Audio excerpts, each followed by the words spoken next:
4 years ago, I made you a promise. I pledged to take the fight to our enemies and renew our leadership in the world. As president, that's what I've done. Instead of pulling back from the world, we've strengthened our alliances while improving our security here at home. As Americans, we refuse to live in fear. America remains the one indispensable nation. And the world needs a strong America, and it is stronger now than when I came into office.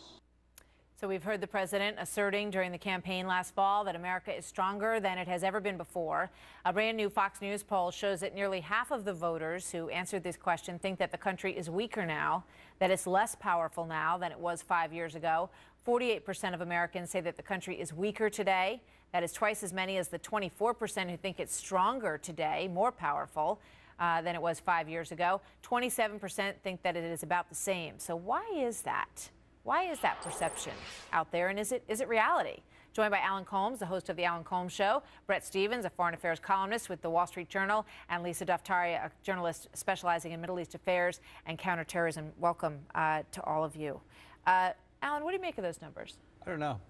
Thank you. No, Thank you, Alan. I think that it depends what you mean by weak. He gets a majority think he's done a good job in terrorism.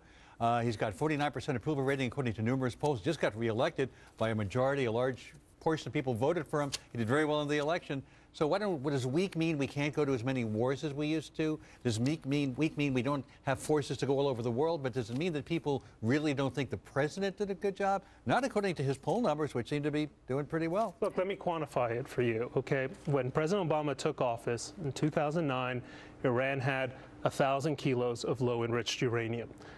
At the last count last November, Iran has 7,600 kilos. And you think that's what people in this poll are responding to? Of low-enriched uranium. We supposedly have this country in a lockbox of sanctions, and yet, what does the Ayatollah Khamenei say to negotiations? He says, we're not even going to bother to negotiate with you. We just learned that the president personally put the kibosh on any effort to arm the Syrian opposition, where 60,000 people have died. So there is a perception from Afghanistan to Iraq to Syria to Mali that the U.S. is not engaged, that the U.S. is I want to get Lisa in here.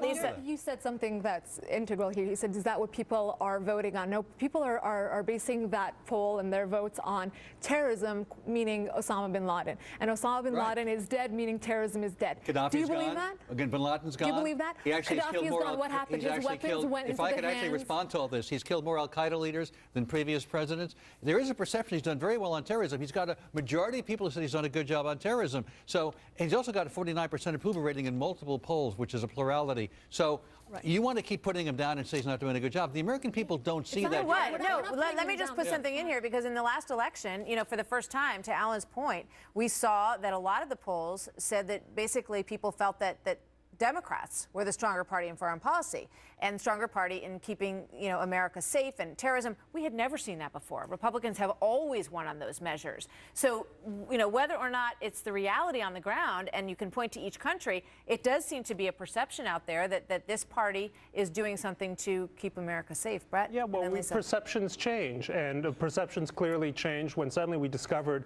that in Libya and in Egypt, we were not as beloved as President Obama would have had us believe, because he gave a beautiful speech in Cairo. In fact, our popularity ratings in many of these countries are even lower than they were under the last year of George W. Bush. Before Morsi was in office, you're 5 years old on that statement. This is another perfect example. We supported what was supposed to be a freedom agenda in Egypt, and what do we have? We have a Muslim Brotherhood taking over. So Mubarak would be in office. That's a better move. You prefer Mubarak being in office. That dictator in office would be a better move, as opposed to the current dictator in office, who has just had a love fest with Mahmoud Ahmadinejad. We don't get to choose who Wait a second, guys. I mean, this is one of the biggest, most interesting questions, I think, because when you look at the Arab Spring, which we heard, you know, across the board, you know, from commentators on television to President Obama, that this was an inspirational moment that was happening across this whole area of the Arab Spring. We now see what's happened in Egypt. We see, you know, 800,000 refugees pushing out of Syria,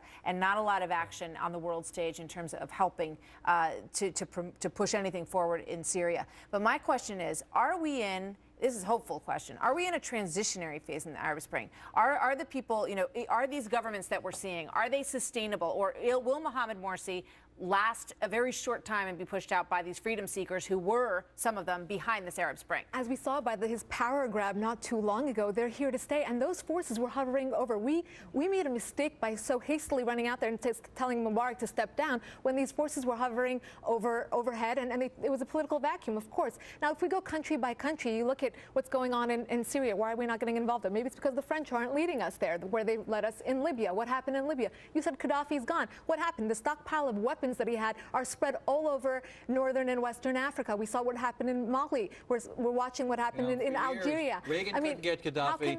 Reagan didn't do all the things that he gets credit.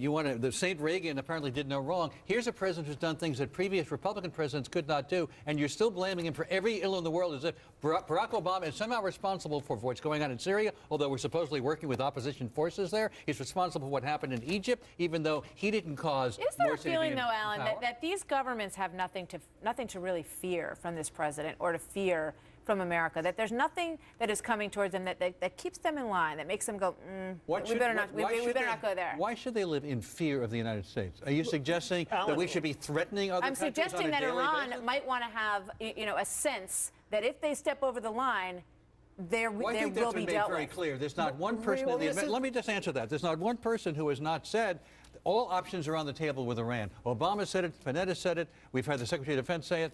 But it hasn't stopped them from continuing. There's no doubt. Well, we can't control everything they do, but we've been very clear that all options are on the table. There are some people like yourself for whom nothing Obama will do will ever be happy. He'll never make you happy. That was an accusation. That's not true. We applauded President Obama when he finally took the step to get rid of Muammar Gaddafi. We've applauded the drone strikes in Yemen, in Pakistan. We've done so very publicly. More credit, by the way, than people like you were willing to give Bush. But take a look at. As a matter of fact, I've been critical of Obama for that very reason. Take a look at Iran. The administration has been telling us, oh, the Iranians are under unprecedented sanctions. They're under unprecedented pressure. And every time we find, oh, this time they're finally going to relent because they have no other choice. We've put them in a box. The Ayatollah Khamenei keeps saying, I'm not interested in negotiations with you. By the way, we want to go to war with Iran? Is that the answer? We'd rather have that than a nuclear war. Go to war, right? Lisa said something really important. Lisa said something really important. No, what's outrageous is letting Iran. You know what it is, Alan? Here's the bottom line. Actions speak much louder than words. We have sanctions. No, we have sanctions against Iran. How are those being enforced? We have a report that shows in 2012, exports from the U.S. into Iran were up by 30%. They're getting around the sanctions, and people on Main Street in Iran, there's two economies. You just said you want a war. Why war? If we're saying that we're going to use diplomatic means, I want why a are these president actions who has working? credibility, who doesn't have nominate a Secretary of Defense who has no credibility when it comes to the president has credibility, which is why he has a majority of people who think he's done well on terror. Tell me how much you're going to like the world when the Ayatollah Khamenei has a nuclear weapon. You're fear-mongering. We're going to leave it there, guys. It's a hot topic. Thank you very much, all of you, for bringing so much to the table. Thank you. Alan, Brett, thank you so much, Lisa.